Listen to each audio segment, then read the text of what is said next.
Gentlemen, let me start this session.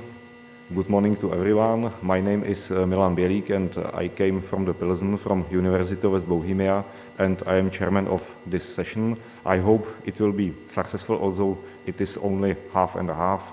Some people are in present here, some people unfortunately are only online. So let me start this session and as first speaker, let me invite Mr. Enrik Tebar, and I give him the word and I wish him good presentation. Thank you very much, Mr. Belik. Thank you very much to all of you who are here and also to the people who are following this conference through Skype, through video conference. I will present this user's experience based in how we realized that the 4G networks in Poland were growing up while we were building a huge portfolio of scattered 1 megawatt solar farms. So we moved from satellite solution to 4G solution, and we realized that 4G is a very, very well adapted solution for this kind of installations. Before starting, you must take into account that all the information, it's a real user's experience of applied research. I mean, this is not a lab research. This is not a pure academic research. It's a kind of research that we could include into the applied research, the professional research on site, right? And please take also into account that although this article describes a user's experience lived in Poland, because I was working as construction manager in Poland when this happened, this experience is scalable to any location where 4G, the evolution 4G networks deployment are advanced enough. So this is, of course, experience that can be scalable, right? The first idea for you to know is that the tendency nowadays is to escape from the huge solar farms tendency, from the forests of solar forests of solar modules. We are trying to move, we're trying to switch to a medium-sized development of solar farms, scattered generation, of course, because the huge solar farms can have an impact on the local environment and also on the ecosystem. As I mentioned in these quotation marks, there are landscapes of panels instead of trees, right? I mean, we are changing the forest, we are changing the nature, the natural environment by a solar farm. This brings protests by environmental groups, rural town councils, and also associations of small and medium producers. For you to know, of course, I think that the majority of you are familiar with this, but just for the ones that need some ideas, also coming from the previous presentation, we have three steps or hierarchy: low, medium, and high voltages. These huge towers are high voltage, these medium size are medium voltage, and of course the small poles come from low voltage, right? The segment for which I work for mainly, and the segment I want to detach, are the medium-sized solar farms linked to medium voltage network, right? Because several reasons explain this, but one can be the lower transmission losses in medium voltage, lower, less dependence on big production nodes, and this is positive in case of natural catastrophes or emergency situations, and also because if we are linking to high voltage networks, this brings a much greater technical and administrative complexity. Okay, but this user's experience that took place in Poland was a development of two dossiers, Energia dossier composed of 43 megawatts, stepped into two phases, 25 and 18. These are the yellow spots in the Polish map. And also Lords, it was the second portfolio composed of 66 megawatts, mainly in the northern areas of Poland, also in this area, in this region. Please take into account that the demand for photovoltaics in Poland is increasing hugely every year. This gray segment, this gray part, is the one I'm mainly interested in because it corresponds to utility-scale PV farms coming from public auctions, whilst the yellow part of the segment corresponds to self-consumption, micro-installations, and we are mainly aimed at PV farms in Poland. So what happens? That every solar farm, even if it's a medium-sized solar farm, a 1 megawatt solar farm, for instance, every solar farm needs its telecommunication systems, mainly for production control, I mean, to obtain data about the production of the solar farm, and also about the video surveillance, CCTV. This is a picture of 1 megawatt solar farm. As you can check, it comes to be around 1.5 football fields, more or less, right? Why 1 megawatt? Because this is the standard size for medium voltage solar farms. Some regulations in different countries talk about 999 kilowatts, 999 kilowatts. I mean, not reaching 1 megawatt, but of course, we try to be 984, 990, right?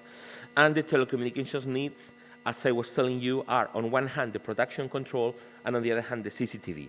But among these two needs, CCTV needs 99.999% of the total bandwidth. Why?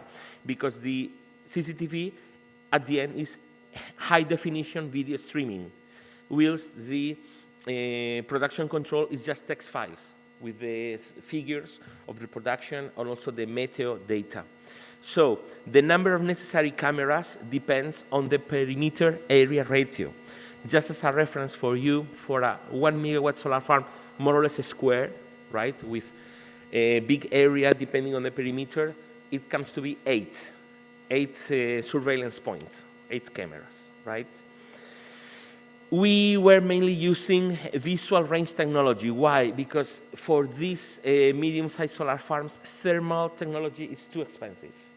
If we were using big solar farms, I mean with 20, 30 surveillance points, we would include thermal points, we would include thermal cameras. But more or less, the ratio, the price ratio between thermal and visual range camera comes to be 6:1. I mean, a thermal camera is 6 times more expensive than a visible range one. Here you have 2 examples of 2 visibility beams. On the left side, you have a rectangular solar farm, and in the right part, we have a irregular solar farm, so more perimeter compared to the area. I wonder if you can see it clearly, but these beacons, these beams, are more or less like pizza slides, right? And they're pizza portions, right? It's a circular sector, and they are put in a way that every point is surveilling the neighbor point. So we are not using one pole with 2 different cameras pointing to different segments. I mean, the idea for video analytical regions is that they are pointing in the same direction, in a closed line, okay? Here you are the video surveillance software that we were using. It's called EZ Station, but it's not the video surveillance, the more important one for this research. The most important is video analytics, right? At the beginning of the CCTV systems, we used a direct observation. In traditional systems, we had one controller making regular observations of everything. But the current trend is to trust video analytics. Video analytics is that the system is programmed, so the alarms start when they are when the cameras are pointing at intrusions, pointing at objects that can seem an intrusion for the camera, right? In any case, either if we make direct observation or if we use video analytics, in any case, we have a surveillance contracting company receiving alarm reports for the solar farm to call the police or a private security company to go there and arrange the intrusion, right? The video analytic requires programming and learning, and this is the reason why satellite systems are very, very, very bad for programming and learning, because we need to make interaction, remote interaction. Here you have several examples of patterns for detection of intrusions, right? This is the marking of the area, Here you have the marking of the height of a potential intruder. Here you have a comparison between one man and one dog. So the dog is not detected as an intruder. Of course, we use a dog as an example, but we could use a crow, an eagle, a fox, no matter what animal enters the fence without being an intrusion, right? A van moving around, of course, is an intrusion. Can be detected as an intrusion because the thieves can enter by van, of course, not on foot. Here in this slide, we have one intruder running from the fence to the inner part, or from the inner part to the fence. And here you have a man walking slowly. Of course, we can program the speed, the moving speed of the thief. At the end, these are video analytical observation, right? Here you have one man walking outside the fence, so if it's walking outside, it's not inside the property, it cannot be marked an intrusion. And here you have one gate moving because of the wind. Open gate, moving because of the wind. Here you have several patterns to detect which is an intruder, which one is not. Here you have the basic concepts I explained before: lines for the depth of the image, measures to calculate the size of the object, entry zone for alarm activation, and overrun lines for alarm activation. We use a software made by the company FLIR. I wonder if you know FLIR. It's a very important company of thermal cameras, but they also develop software for video analytical purposes. And this is very complex to make a run of video analytics at the very beginning of the solar farm. I mean, the video analytics must be developed while the solar farm starts the normal activity, the operation phase, right? It's needed to make an effective and dynamic reconfiguration of these rules, not only to fine-tune the system effectiveness, attention, but also to make it adaptive to the numerous context variation. It snows, the vegetation grows. This changes the scenario patterns. And if we want to make a remote interaction, if we use satellite, it's very horrible because the lag time is very, very high. Here you have an example. High vegetation and homogeneous wind spin may be misinterpreted by video analytics as a running intruder due to the equivalent dimensions, right? Running intruder that is creeping. It's creeping, can be misunderstood. Here, as I was telling you, you have different patterns and parameters for the video analytic: depth rules, responsive and schedule actions, height, trajectory, behavior, right? So we had to begin with KA satellite systems. Why? Because it's a universal solution, right? Because we can bring the telecommunications thanks to the satellite no matter where. Satellite is a universal system, right? We use a two-way system based on Ka band, and we need to have a very precise pointing of the satellite antenna. And attention, we use the less powerful segment, the uplink, because at the end the needs, the download links is very, it's not needed, because we don't need to bring information to the solar farm. We need to take information from the solar farm. So the uplink segment is the most important one. And attention, the latencies, they are around 600 milliseconds. This is unfeasible for remote programming and video analytics. What happens? That we need to send the programmers to go presentially, solar farm by solar farm, to make fine-tuning, to make observation, because 600 milliseconds is very, very tiring. I mean, we cannot make a good remote programming. And what happened to us, that while we were building the solar farms, at the beginning we didn't have 4G network, but while we were working, we realized that we started to have 4G network in our mobile phones. Why? Because by that time, the 4G mobile operators in Poland started to deploy their systems. We had two dossiers. The first dossiers we had to run on satellite. The second dossier was running on 4G because of this. And we tried the 4G solution. We used this antenna. It's a MikroTik 10 dBi antenna. It's less sensible for accurate pointing and wind effects, so we don't need to make such a precise pointing as if it was the satellite solution. The latency times is 20 times lower, 30 milliseconds compared to 600, so 1 to 20. The cost savings are also important, 1 to 3. The monthly rate for 4G is 3 times lower than the monthly rate for satellite solution. So, in my opinion, in our opinion, the 4G growing, the 4G deployment is the best allied for the actual pattern to the nowadays pattern that is the medium-sized PV farms. So both must go hand in hand to grow together. To summarize, we have on one hand, optical fiber. It's the best solution, of course, but it's not feasible where the fiber operators are not growing in rural areas, right?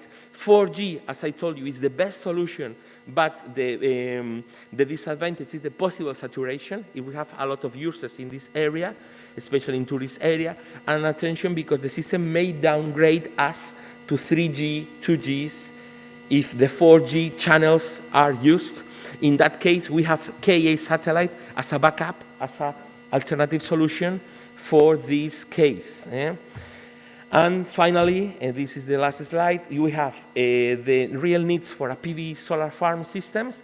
The maximum value for the downlink is 122 and 28 kilobytes per second, because we don't need a strong information sent to the solar farm. We need to take information, so the uplink, the desirable uplink value would be around 10 megawatts per second, 10 megabits per second, and the latency, the typical value, is as low as possible for interaction purposes. So, as you can check, satellite is very bad in terms of latency. It's more or less well for the uplink, and 4G, this line, comes to be more or less correct for the uplink and also for the latency. Okay, thank you very much for your attention. My name is Enrique Teba. My main job is outside the university. I'm a construction manager of solar farms, of photovoltaics, but I'm also professor, honorary collaborator of the University of Alicante, where I belong to the research group Signal System and Telecommunication. Thank you very much for your attention. I am available for your questions. Thank you.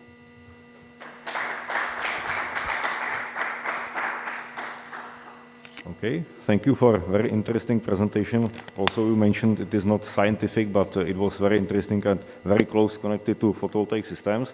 Now, does anybody have some questions? I hope so.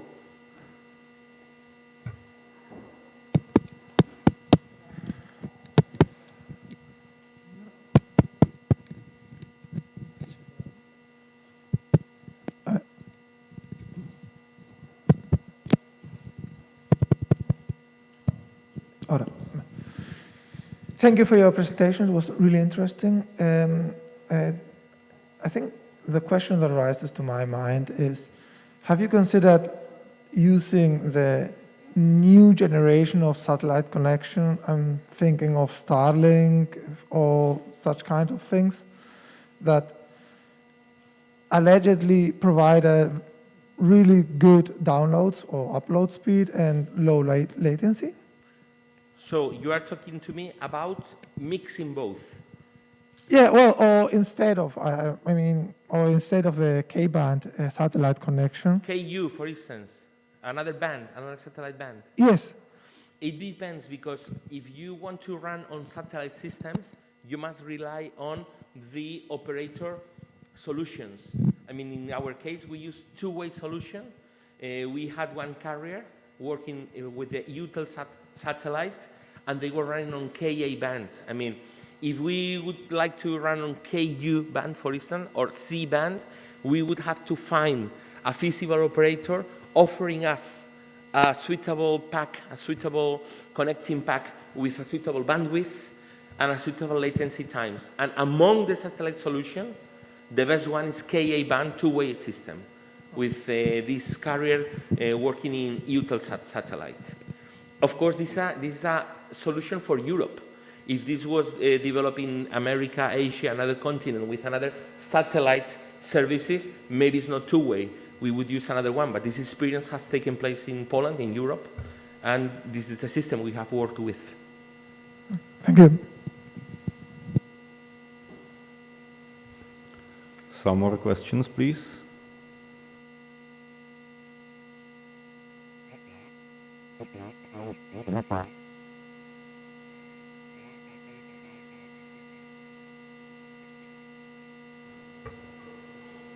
Yes?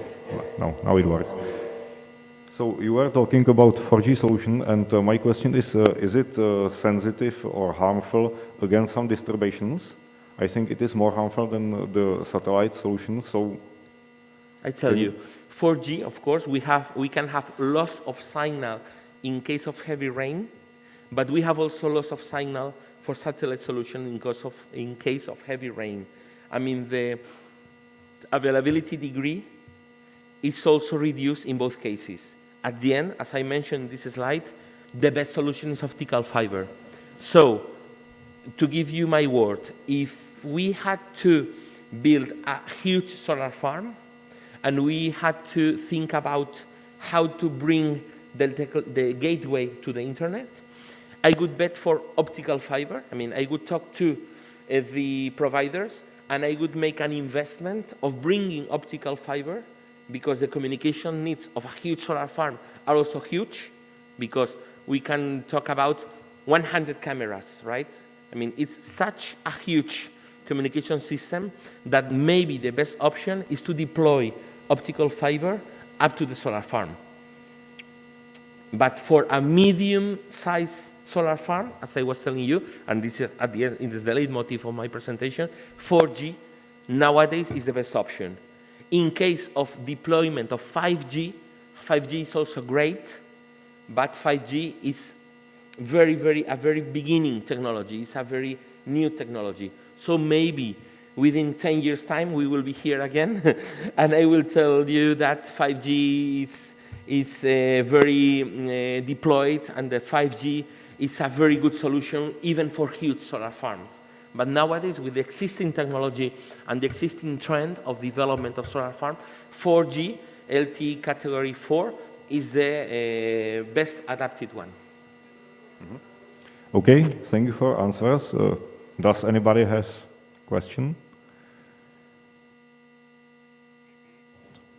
If not, again, thank you very much for a very interesting presentation. Thank you very much. We must go on. Thank you very much. Thank you. Out.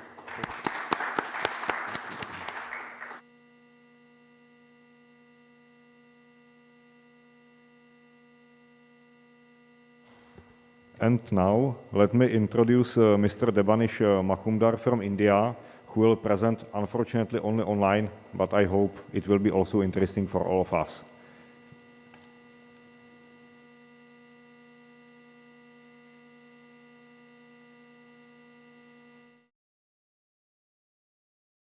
Of Engineering and Management, Kolkata, India, and I have submitted a paper which I will be presenting it today. So before I start, I would like to thank everyone for this opportunity. I'm really grateful, and it's a privilege to be part of this great conference, and where I can come and share the research work that we have done in India, in Eastern India, especially in Kolkata. So I'll be sharing my screen right now.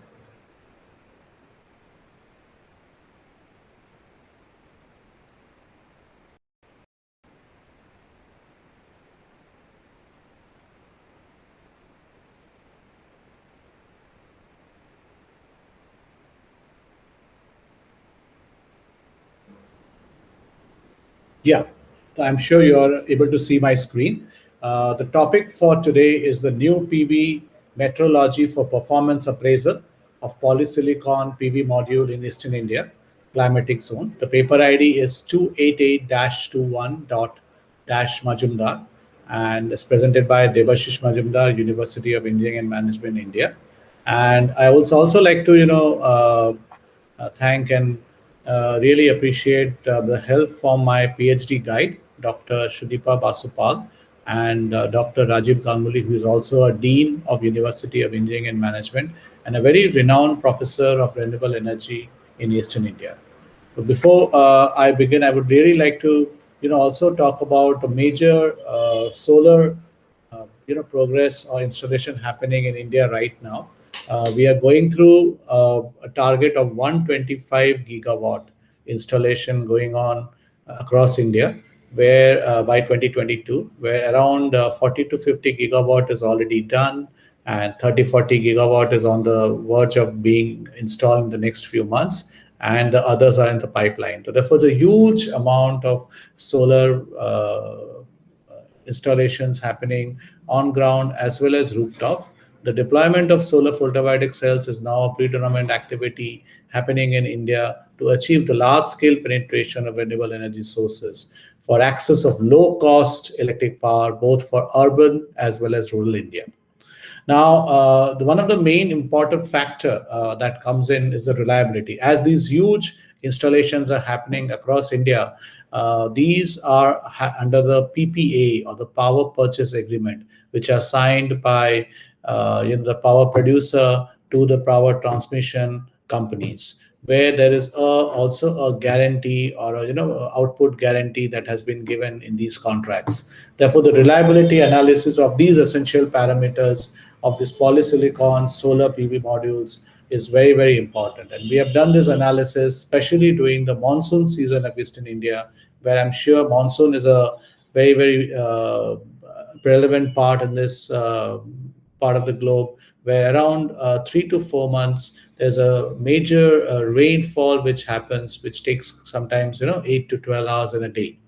The monsoons are selected because this period of the year is known as critical for maintaining consistency of power delivery from the PV generators. The performance is also influenced by some other important weather parameters, that is like the clearness index and others. The impact of clearness index on the performance parameter of PV module has been critically examined in this work that we have done.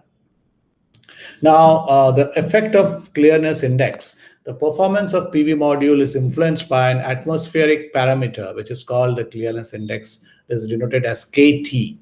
This parameter plays a very critical role in PV application wherever PV outdoor output power or efficiency is accessed. Like just to go into the details, as we see, the KT is denoted by G by G0. G0 is an extraterrestrial variance in a higher level of atmosphere in the horizontal plane for a particular day in a year.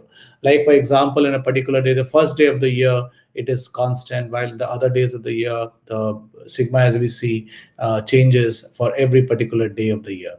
And G is the external variance which is happening. So therefore, this is a constant, well, depending on as it changes over the whenever the irradiance changes over a period of time in a day. Now, what we have done, we have taken the clearness index on a PV performance for multiple PV modules that we have done with a span of 2 years. And then we have filled up the fill factor versus the clearness index values. If you can see the curve for a 100-watt panel and a curve for 320-watt panel, which are the most popular used solar modules in forming a PV array. So therefore, you see a graph that was done on 10 January 2019, gives you an idea of how these numbers are moving out. If you see the curve for 320 watt is in the pink color, while the black color is for the 320 watt. Everything is above 0.7, and the deviance of the deviation is very small. Next is a FF versus the clearness index graph that is also on 10. If you see again that the deviation is very less, and the predictability or the reliability is really very high in that aspect, and is not getting impacted so much due to rainfall and the difference in the clearness index happening throughout the day. This shows the PR, or the performance ratio, versus the clearness index, and the next also shows the PR versus the clearness index graph on 15th of March 2019. This slide talks about the regression analysis result for 100 watt peak and 320 watt peak PV modules. If you see for the regression coefficient, which is the most important, is the deviation. It's very near to 1. So therefore, we can safely say, or safely assure, that the reliability of the production of solar energy coming out from these solar arrays is very near to 1, or the predictability is very, very high.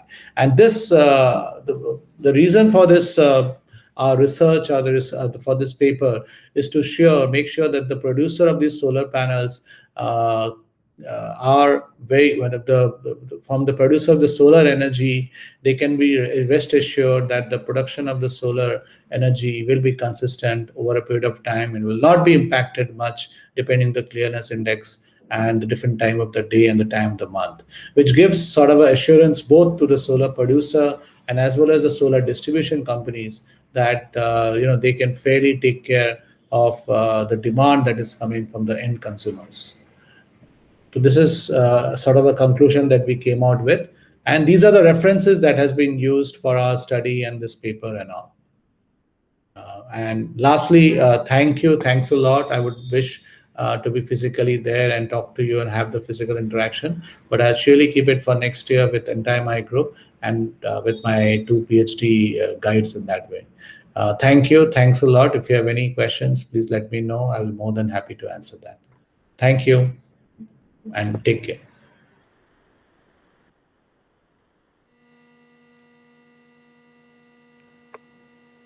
This is Debasish Majumdar. I would have one question, if I may. Yes, sir. Yes, sir. You were talking about the clearness index. My question is, did you make some experiments how to affect this index, for example, with manual cleaning or something like that? Can you repeat the question again? With minor cleaning and all you're talking about? Hello, can you hear me? Hello, can you hear me? Hello, hello, hello, can you hear me? Hello, can you hear me? Hello, hello. We can hear you. Okay, you can talk. Sure. You're talking about cleaning the panels and all. Correct? Yes, exactly. We did that. What we did is we did this sort of a pattern for the last 2 years. We have done it from 2019 to 2020, and the majority of the data was collected during the monsoon season. Right now going because we have around 4 months of intense rain which happens. Just to give a background, I am a PhD scholar. Side by side, I also run a solar company where we do installation. And we have to give a power guarantee. My main apprehension was what will happen during the monsoon, where we'll be able to produce the same amount of solar energy. And that was the main intent of this applied research. And it comes out that even after rain, because of rain, the things get cleaned and all. As you see, the deviation is very less. So therefore, the clearability index is very high, and then the deviation because of monsoon and rain and all is quite low. Okay, I understand that you focus only on the monsoon season. And did you make also some experiments between that seasons or not? Just a very quick answer. Yes, we did. Different season also. For the entire 2 years. Focus mainly on the monsoon season. Okay, thank you very much. Are there some more questions from the audience? If not, thank you again, and I wish you maybe next year if we can meet face to face again in Spain. Thank you. Thank you. Sure. So now let me introduce Mr. Dindal from the University of Poland, who will also be transmitted, unfortunately, only online, but I also hope that it will be interesting for all of us. So we can start.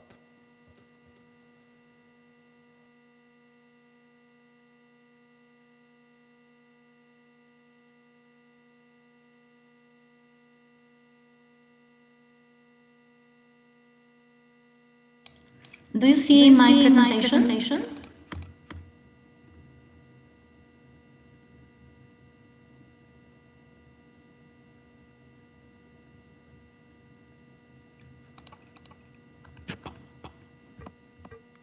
I think we can start.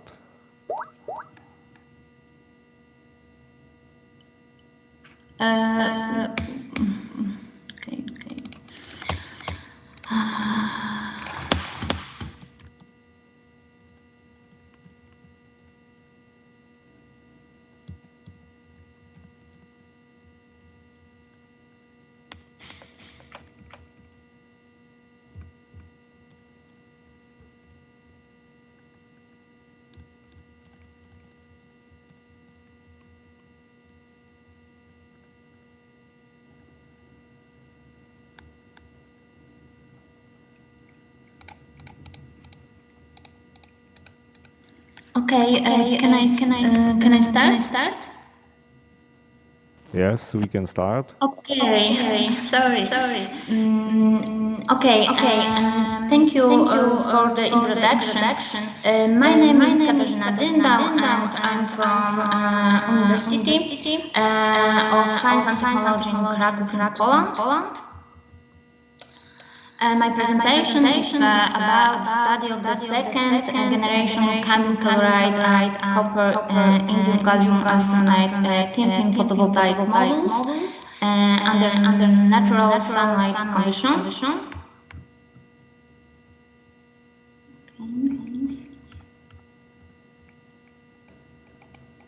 Okay, the results that I will present in my presentation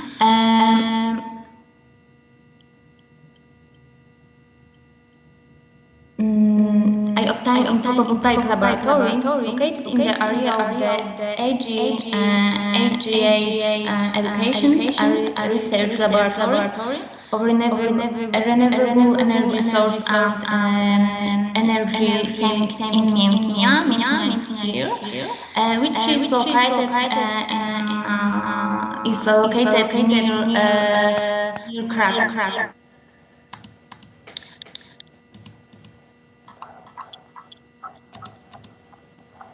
At the moment, the photovoltaic system in Linia contains photovoltaic modules of different generation placed on a metal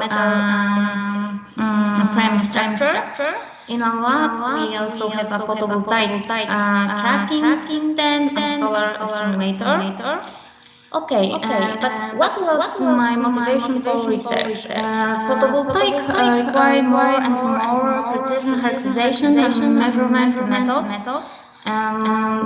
Basic of the photovoltaic modules are carried out in the laboratory using standard test conditions or using normal operating cell temperature. These test conditions will never occur in practice. Testing in outdoor environment is necessary to confirm the long-term and actual cell behavior and efficiency.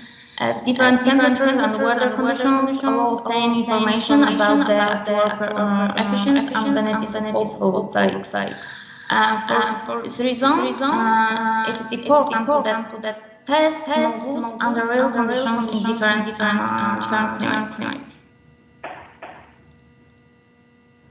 Okay, the aim of my work is to add this area of study with analysis of cadmium chloride and copper indium gallium arsenide modules, which are fabricated using thin film technology working in temperate climates. Added modules for 4 months during autumn, winter, spring, and summer. Using a device where monitor the work of the modules under current condition. In the next part of my presentation, I will present results for models whose electrical parameters for standard test conditions are compared in this table.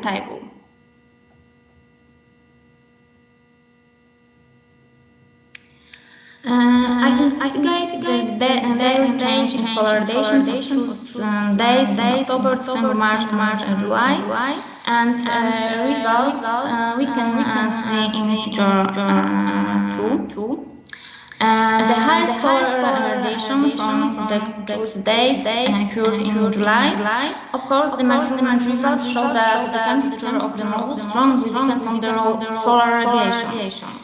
What we can see in figure 3. The temperature of copper in gallium arsenide models was higher than calcium chloride models, but this difference was not large.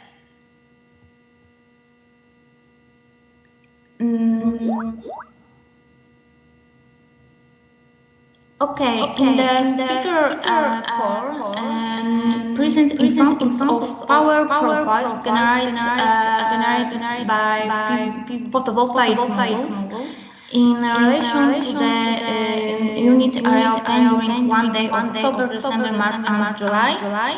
As you can see, one chosen day, the power output was highest for the copper, indium gallium, and selenide models.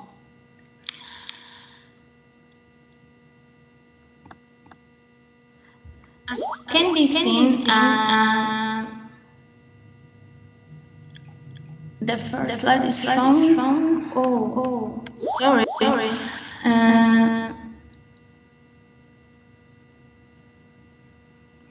Sorry.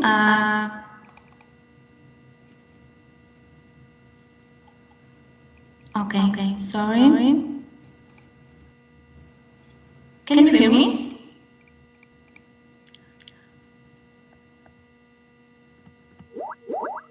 Okay. Sorry. Okay.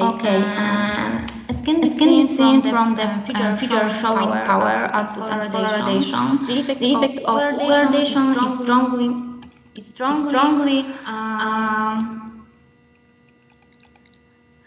is strongly correlated with the output power. In this figure, I'll show a comparison of the efficiency of calcium chloride and copper in gallium arsenide models on chosen days. And the efficiency of copper in gallium arsenide models is about 13%. While for calcium chloride models the value is lower and is about 8%. The efficiency change can be correlated with the heating of the models. The small effect of temperature on the efficiency is observed for the calcium chloride models. Can be seen in figure 7. An increase in temperature causes a decrease in the efficiency of the power generated by the copper and gallium arsenide models. However, for calcium chloride models, the change in temperature does not impact dramatically on the efficiency. This means that the highest irradiation does not always lead to an increase in the granite output power. High sunlight may result in an increase in granite output power, while the effect of model temperature on efficiency may be large enough to reduce it. Conclusion. The tests were conducted the results on the long-term tests of two types under natural sunlight conditions. My results show that the actions of the telluride and candium and copper indium gallium and arsenide model is affected by the increase in the temperature of modules. The lowest influence of operating temperatures is observed in the case of candium telluride models. Based on the results, we can conclude that it's difficult to obtain the model efficiency declared by a producer. It is related to the operation of models under real conditions, which are different from those of standard test conditions. Then the copper indium gallium and arsenide models are considered to be one of the most efficient of the highest light to power conversion efficient materials. This fact was confirmed by the results of tests carried out at the photovoltaic laboratory in Kenya. Thank you for your attention.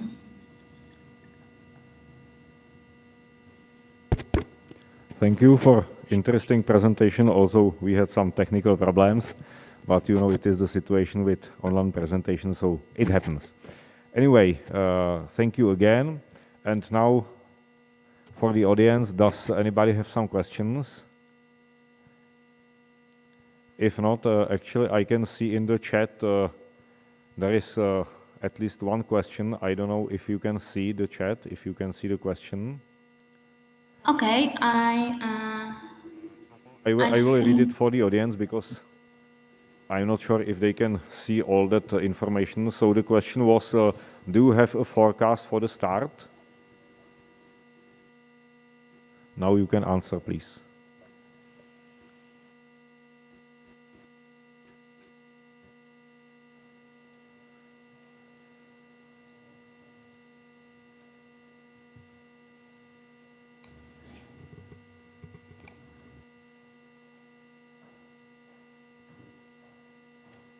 What do you mean? What you tell forest gas for the start? If I understand the question good, it was around the start of the radiation, of the beginning of the work of the panels. But unfortunately, it is not my question. I'm not sure. Maybe it could be. Okay. Maybe. Sorry. I see in the chat the information that it was a misunderstanding that this question was for some different presentation. Sorry for that. So I cancel it. And again, ask the audience for some questions.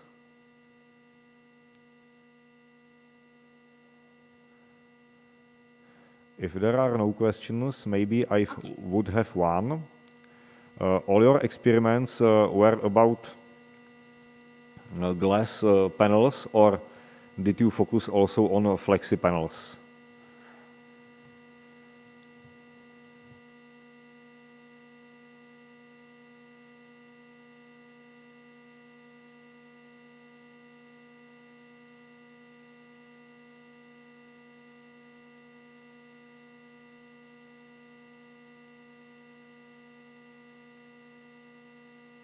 Okay, it seems that we lost the connection, so I cancel this discussion, or what is it?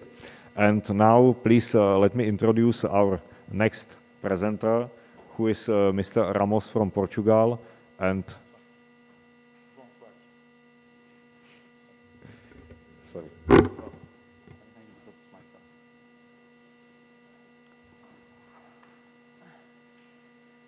So good morning and good evening or good night for those that are online.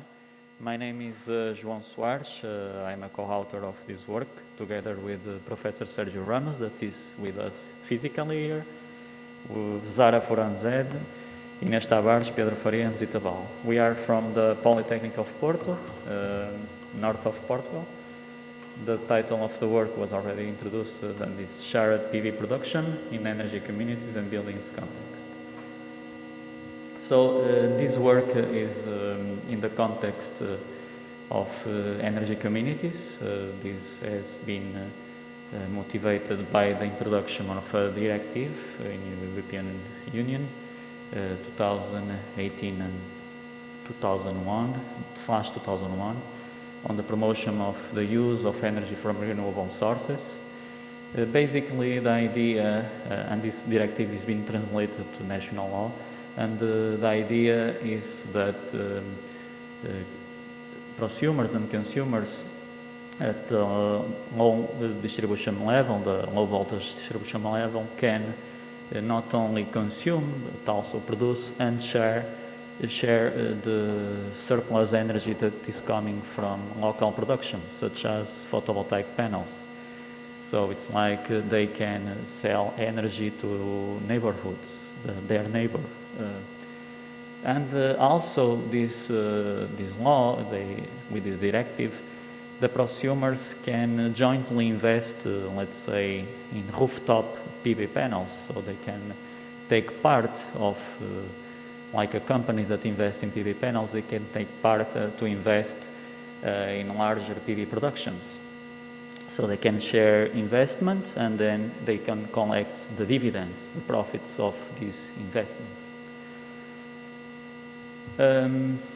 With this new directive that has been translated to national law, there are some new players that are emerging, some new concepts.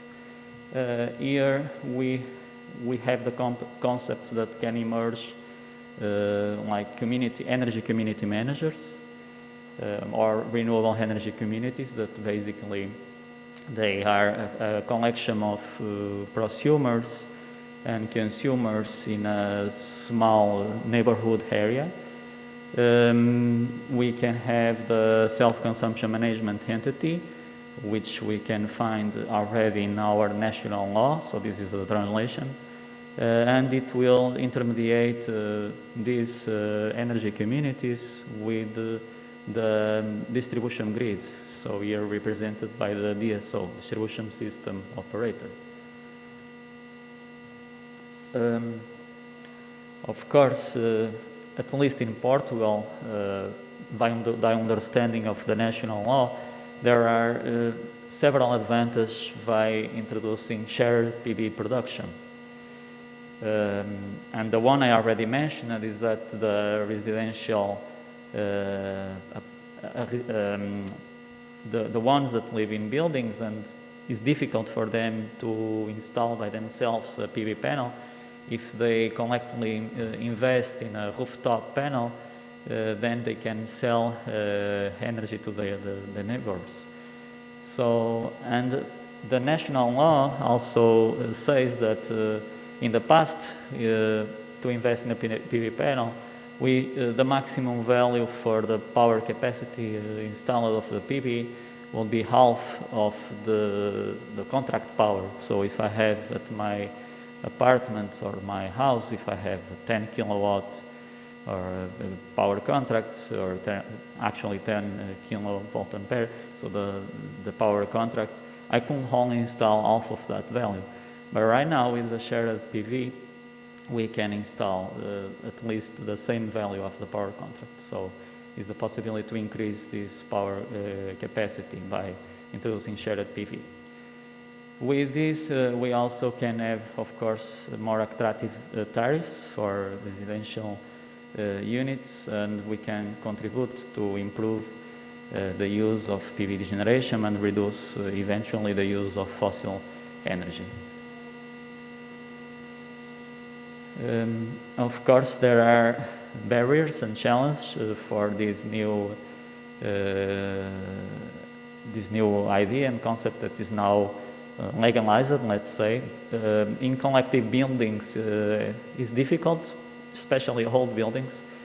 But now if they can invest as a whole, like if investors are willing to install these in old buildings, that will be more effective. But still, we are limited to the rooftop area.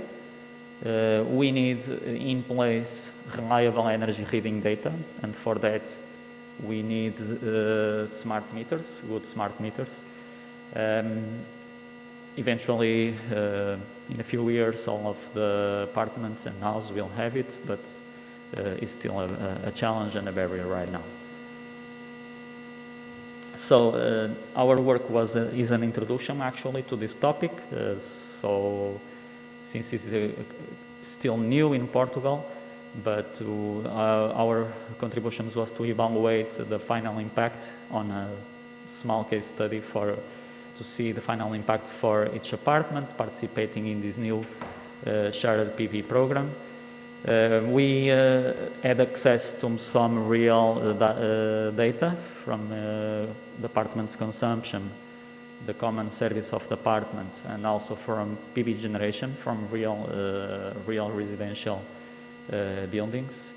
And with that, we built an optimization model based on mixed integer linear programming, MILP. And this model was built so to minimize the consumption costs that the residential apartments have to buy from the grid, and at the same time to maximize the prosumer profits. We also consider a battery energy storage system in the building. Here is just the description of the objective function. Like I said, we maximize the consumer benefits and the owner benefits, those that own the PV installation, and we minimize the electricity costs. So this is actually a single objective because the units are the same.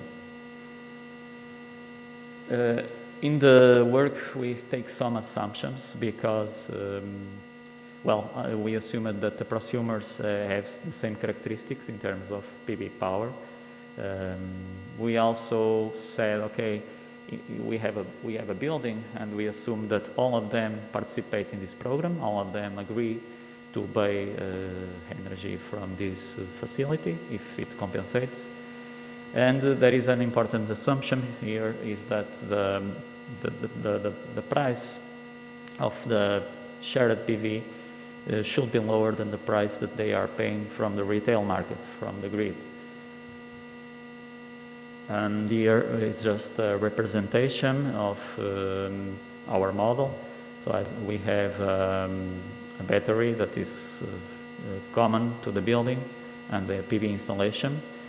And then the apartments can either buy from the grid or buy from the PV, all of them, so they can, of course, this PV can be owned by a company or by the apartments themselves, but the idea is basically represented in this scheme. Like I said, we tested already this in a small case study with real data. We had data for 6 apartments. We consider that 3 of them owned the PV, so there are 3 prosumers. All of them participated in this program, and the capacity of each PV was 3.6, so a total of 11. Here we already have some results. This is just for 24 hours, but we ended up to calculate for an entire year. Here you can see the graphics for different consumers. During the daylight time, of course, they have power from the PV. The remaining values they have to get from the grid. And here prosumers, they have more self-consumption, and then they also use the battery at night mostly. Here you can see the state of charge of the battery from the building. The state of charge naturally increases when there is sun. It eventually reaches its full capacity, and then it starts to decrease as it is being used by the apartments and the building in the night. We evaluated this for an entire year, and we calculated that the consumer benefits will be around 478 euros per year, and the prosumer benefits around 716. And the total costs of electricity, I don't have here the data for each apartment, but the total cost will be around 10,517. So just to summarize, the shared PV is now being introduced in Portugal as a consequence of the European Union directive. And we did this academic study just to test this on a 6 apartment based on real data. The battery energy storage system provides more benefits because it allows some flexibility when there is surplus energy. And we also saw that there are some benefits for the consumers and prosumers that own the PV system. We still have much more work to do, of course. We have to test this in a larger collective realistic residential building with 15 or more apartments, maybe 100. And also we have to make analyze and evaluation of the economic viability of these programs. So how much they can return their investment if they participate in these programs. So this is something we still have to do, but is ongoing work. So the paper presented in ICRET was a start for this release of the law that recently was introduced. I also like to take just 1 minute to invite you to submit some papers, if you have time, some special issues that we are guest editing in Energia. Energia is an open access journal, but in 1 or 2 months you get your publication done. We have this in energy transition, so if you are working in electric vehicles, local markets, it perfectly fits the topic. We also have this in electric vehicles integration and control in smart grids, so it's more control. Electronics is also has a good impact factor, led by Professor Zitaval, me and Professor Hugo Moraes from EST in Lisbon, the technical. And also this one led by Professor Sergio Ramos, applications of artificial intelligence and data mining in energy systems in process. So that's all for today. Sorry if I take more time than I was supposed. Thank you very much. Thank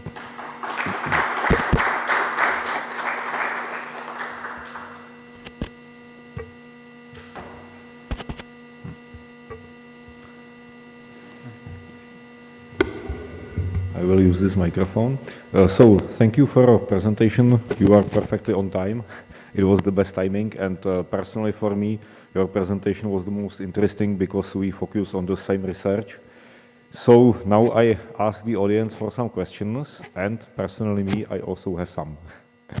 So, do we have some microphone, please?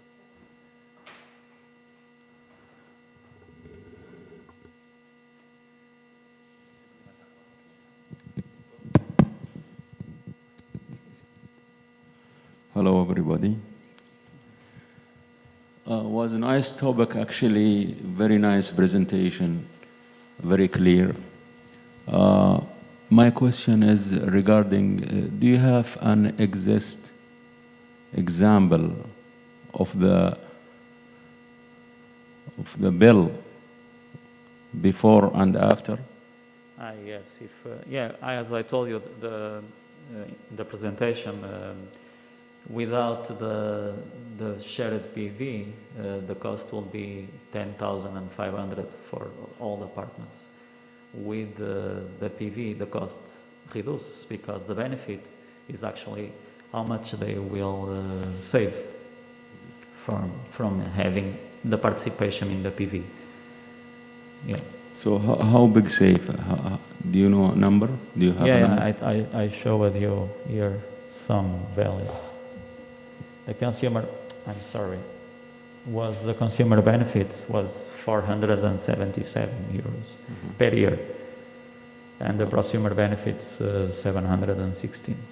Yeah. The prosumers benefit more because they are actually the owners, so they have to benefit more than the consumers. Good. Without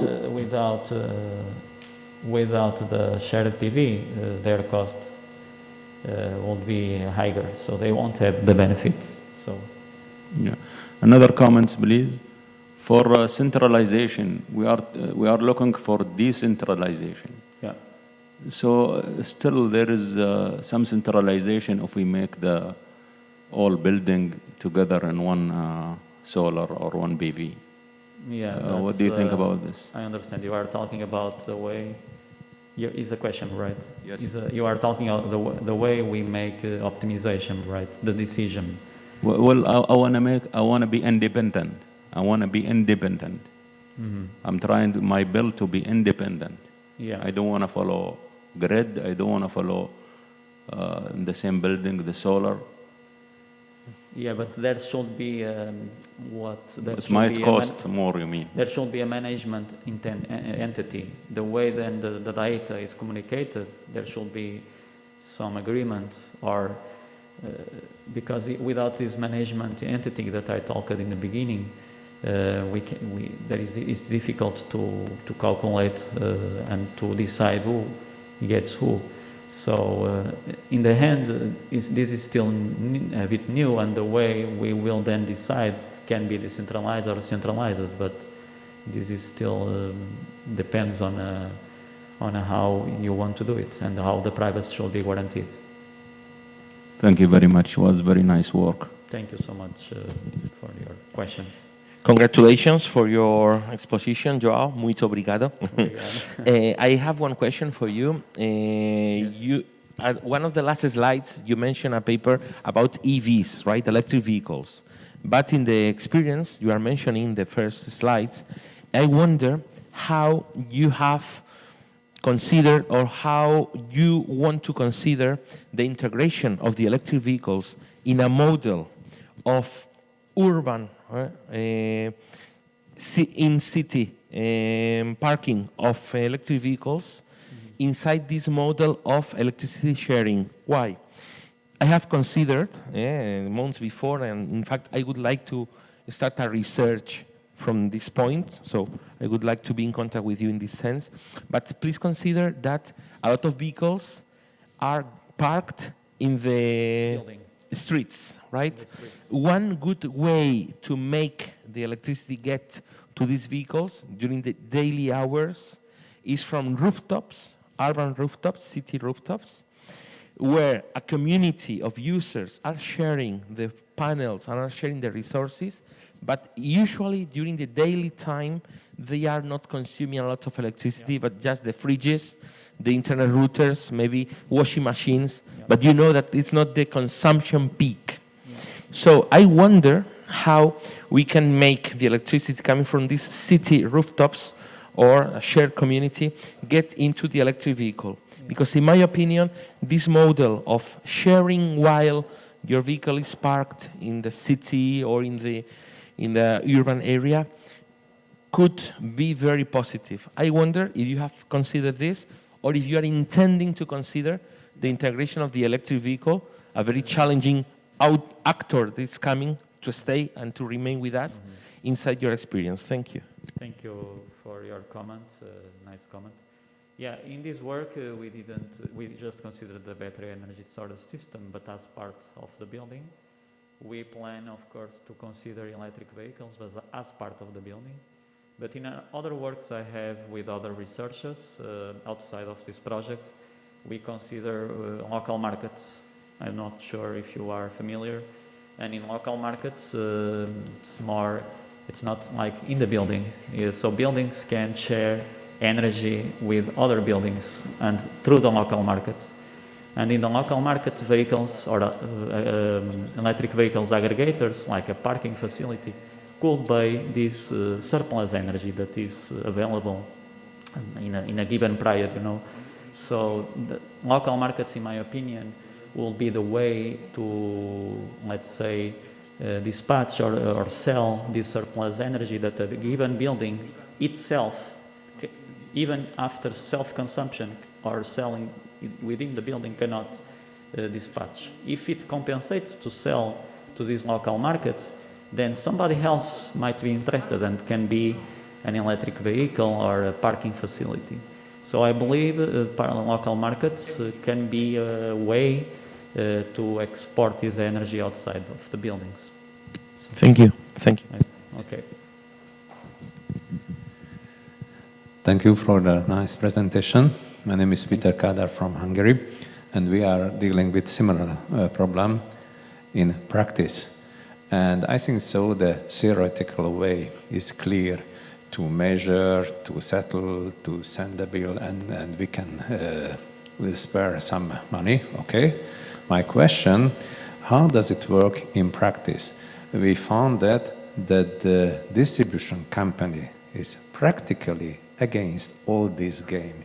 They don't want to change the existing settling situation that was realized 20 years ago, and they don't want to set up new meter.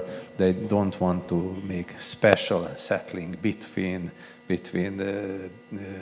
different consumer and so on. What is your experience? Thank you. Yeah, actually from that part, maybe Professor Ramos is more aware, but the idea I have is that this is mandated by law now, so they will have to adapt. Either they like, either they don't. So the distribution system operator or the distribution grids, in Portugal they call it now redes, so it's the ones that they are in charge for low voltage and medium voltage. And they will have to adapt, because if a building wants to do it, they will have to accept. It's like in the past. In the past, you want to say something, Professor? Maybe you can compliment, but not sure if you need a micro so that the audience can hear. But in the past, we had just one electricity supplier, was EDP in Portugal, and now we have many. It's law. We are in the European Union, so Professor Sergio, yes, if you want to compliment me, my answer. Okay, thank you. In fact, the distribution company, you don't like to receive that kind of energy to their grids, but this approach explore the shared PV. So it is to sell the electricity to the grid should be an entity that accept to buy that energy. It is not mandatory to export the surplus energy directly to the grid. Only if an entity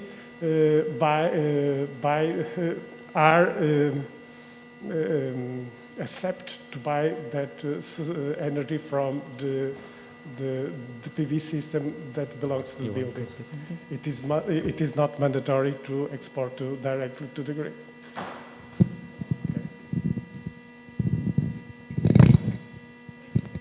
For your question. Okay, I thank to all our audience for very interesting questions, for very interesting discussion. But unfortunately, we are a bit late. Also, we have started a bit later, but we must be approximately on time. So, thank you again for a very, very interesting contribution. And now, let me invite our last speaker. Thank you again. And now let me introduce Mr. De La Torre from Malaga, and I invite him to present his last contribution of this session. Thank you.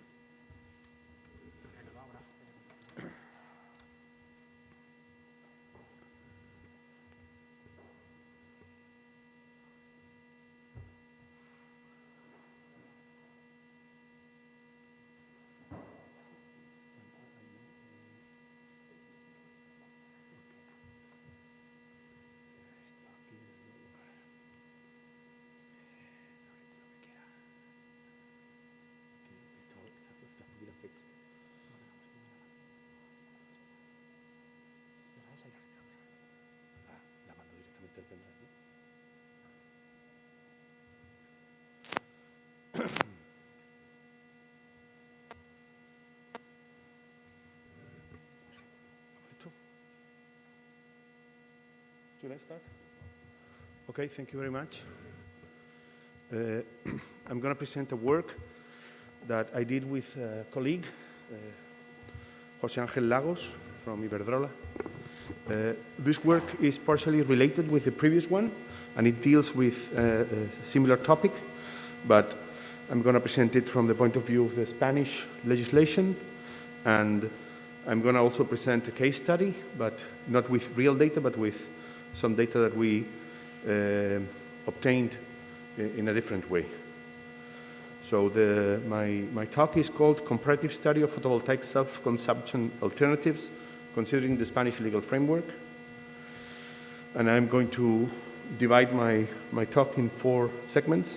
First, I will make an overview of the Spanish legal framework. Then I will describe the case study. Then I will draw some results from the analysis of this case study. And finally, I will show you a couple of conclusions that we obtained. The Spanish legal framework has been changed in regard with these communities of energy consumptions recently with these 2 laws mentioned there, one royal decree law and one royal decree. And the main features of this new legislation are summarized in the next slides. First, there is a focus on consumer protection. The new legislation tries to protect a bit more the consumer. Also, there is a push for electric energy self-consumption. It's not so complicated as it used to be. It was basically penalized in the past.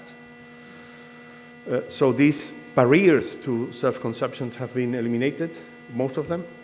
Also, which is very important, bureaucracy and paperwork have been also reduced. There are fewer restrictions and papers that you have to present if you want to use a new facility. Also, the new legislation has legalized the collective self-consumption. That means that a group of consumers can work together to install a PV plant in their rooftops, like in the previous presentation, and they can share the benefit from using that facility. Also, the new legal framework has defined the concept of excess energy, which is the amount of energy that is produced in a self-consumption facility, but is not needed at that point. And you can do several things with this excess energy. I will show later, but basically you can sell it back to a network, to the distribution operator, or you can have it be used by a neighbor, or you can store it if you have any means of storage. And also the new laws implement how can you sell energy that you don't need to the network, which is called surplus compensation, and which is in a way similar to the concept of net billing. So let me describe the case study that we have implemented. We have assumed that we have a 4-story building with 16 households. This is, we chose this size of building and this number of houses because we analyzed data from the Spanish Statistical Institute, and we saw that this is a very frequent setting. So in Spain, there are, I think it's in Europe, it's one of the countries with the most people living in flats, not in detached houses or houses that are far away from each other. So this is a typical setting, a not so tall building with 4 stories, 16 households. And we wanted to limit ourselves to only 2 types of houses. So of course, if you have 16 households, you will have 16 load profiles, but we wanted to concentrate only on 2 types. So we chose the 2 more typical settings in houses. The first one is 2 adults, 2 children, and the second one is 2 adults only. We assume that we will have a shared PV plant in the rooftop of the building. And also, for some of our cases, we assume we have an energy storage system in the building also. So this is the consumption data that we are using for the first type of consumer. And you can see there the three consumption lines for three seasons, or for the 4 seasons in the year. And the other type of household has rather similar, but with some differences, consumption profile. So we assume that we know with perfect information how much power is every house going to be consuming at any point in time. So we also assume that our PV plant has the following characteristics. It has 88 panels for the whole building. It uses 143 square meters. The total year production is 53 gigawatt hours, and the peak power is around 27 kilowatts. So, of course, this is an ideal profile. This is also assumed. This is not real data. And what do we do with this data? We have now the data for generation and the data for the PV plant production. Also, we use for our simulations 2 different energy storage systems with different sizes for different purposes. The smallest one in some simulations is 24.3 kilowatt hours, and the large one is almost 3 times in shape. What we do is we do an energy balance for every day for every household. So this would be the energy balance. If you can see that this orange line there is, this orange line, the same line. And this PV plant has this production. We divide this between 16, because we have 16 households, and we represent this blue line. So we have for one specific day, we have how much energy we are demanding in this particular house and how much can it take from the PV system. And with this, we can calculate at which point in time we have excess energy. For example, around 1 p.m., there's not much consumption, but there's a lot of PV production. And on the other hand, around 10 p.m., we don't have any PV power, but we have a lot of house consumption. So we call this the excess, and we call this the power from the network, because we will have to get it from the network or from the battery if there is a battery. So we can do these calculations for every house and every day of 1 year, and we did. So, for example, for 1 month, this is aggregated for 1 month, the month of July, for a type A household. We obtained this table, which is just an example. Okay, the total demand for that month was 390 kilowatt hours.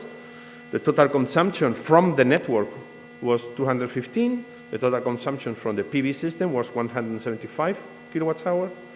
And also the total excess energy, 208 kilowatts hour. So we can do this for both houses for each month of the year, and we can calculate how much they will have to pay to the energy provider. So let me enter now in some detail in what the new legislation allows in terms of shared self-consumption. So we are studying in our work. We studied 3 cases, which are the 3 main cases allowed for in the legislation. The first case is called here with excess energy plus compensation mechanism, which means that the houses can have excess energy. They can sell the excess energy to the network, and they can also compensate among them. For example, at one point in time, maybe one house is consuming less than his corresponding quota from the PV system, and another one is on the contrary situation, so they can exchange the energy they don't really need. And the price at which they can sell is around 45% of the selling price in the network, so they can sell energy back.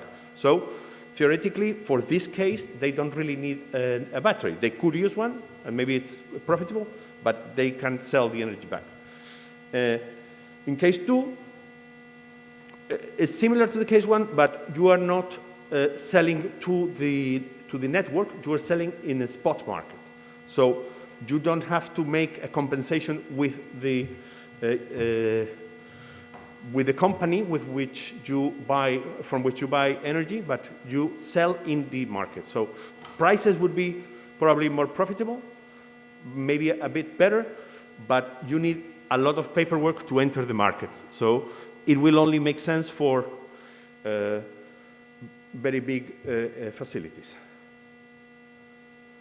And the third case is no excess energy. So if you work under this case, you are not allowed to inject energy back to the net, but what you can do with this energy is you can store it in your energy storage systems and then use it at a different point in time for yourself or for other houses in the building. Also, we've seen the 3 possible contracts for the PV plant. We also have to take into account the tariffs. In this case, we studied 2 different tariffs. One is time discrimination tariff, and the other one is a general tariff. And these are the results we obtained. This is for benchmark purposes. Without the PV system, our houses had the following yearly costs. So let me go basically to the main result. Both types of houses were better off when they worked under a time discrimination tariff. If they worked under the case 1 scheme with a storage system of 24.3 kilowatts hour, then both of them were in the best situation when they had the time discrimination tariff with storage. If they were in case 2, results were very similar, but remember that case 2 is harder for smaller facilities. And in case 3, we allowed for bigger storage. So we compared no storage, small storage, and big storage. Why is this? Because in a case 3 scheme, it makes no sense to have no storage because then there's nothing you can do with your excess energy. So finally, in order to be fair in the comparison, we also did the financial part of this. So we took into account how frequently you have to replace your battery and how long you're going to have to be paying for the loan that you need to install these PV systems. And we calculated the net present value of the facility in a series of cases.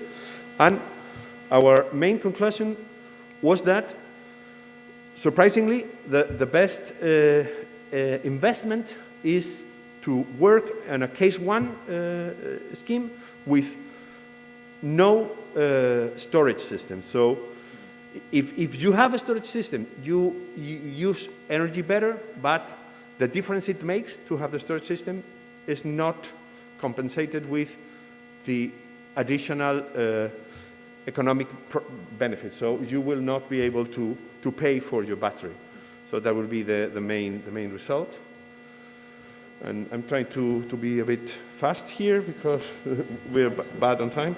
So I've divided my conclusions into 2 main slides. The first, the new legal framework is important because it establishes collective self-consumption, states the compensation of surpluses, eliminates power limitations, eliminates the backup toll, which used to be an important thing in Spain, but which is no longer in place. And there is also a simplification of procedures and bureaucracy and paperwork. And from the case study, the main conclusions are that if you forget about the financial cost, you will always go for a system with a big battery, but that if you take into account the financials of the whole thing, you cannot really justify getting a big battery because it's better economically, it's better to inject the power back to the network even if they don't pay much for that energy, instead of buying a big battery that will cost you a lot of money. So this is basically what I had to say. I'm ready for questions if anyone has anything to ask. Thank you. Okay, thank you for a very interesting contribution. I'm sorry to push you a bit, but we are a bit late. We started a bit later, so we must go on. And now I open the discussion, but only one question, one very quick question, please.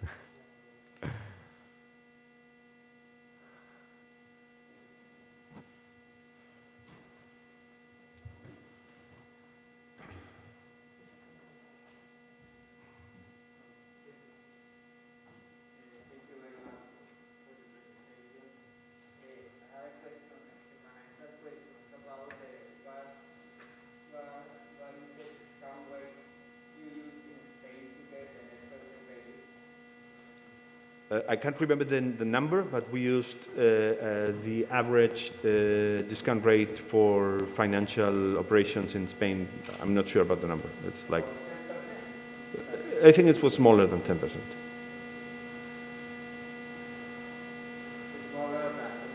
I think so, but let me check that data and I will let you know later. Okay, thank you very much. You're welcome.